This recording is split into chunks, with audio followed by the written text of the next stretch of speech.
South Africa is in a crisis. As we head into Budget 3.0, the unemployment rate has surged to 43.1%, the highest in nearly 3 years. That means over 8.2 million South Africans are without work. These are not just numbers, they are real people. A young graduate sending out a CV with no response. A breadwinner sitting at home with no income.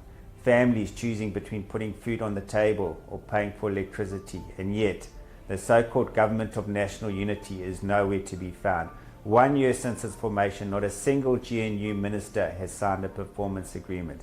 There is no urgency, no accountability, and no plan to fix our broken economy.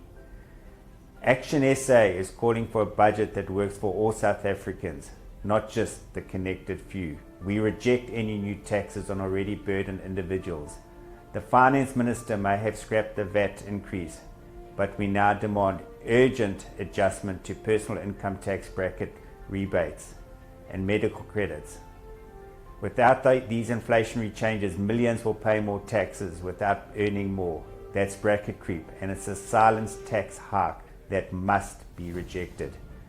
We also call for proper funding for SARS. ActionSA put this issue on the national agenda because we believe that if SARS is equipped with the right tools and technology, it can collect far more than it does now, up to 150 billion more over the medium term. That means more money for services without squeezing taxpayers.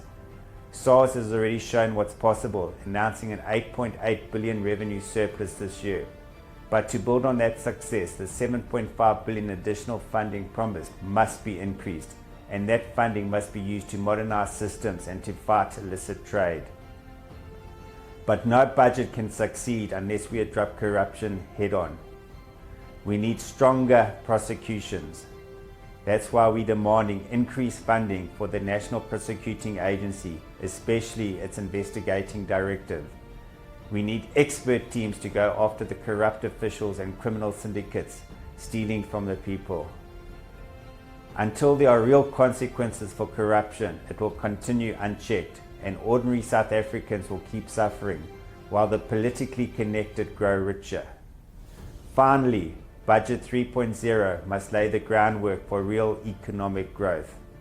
That means opening up sectors like electricity, logistics, and freight rail.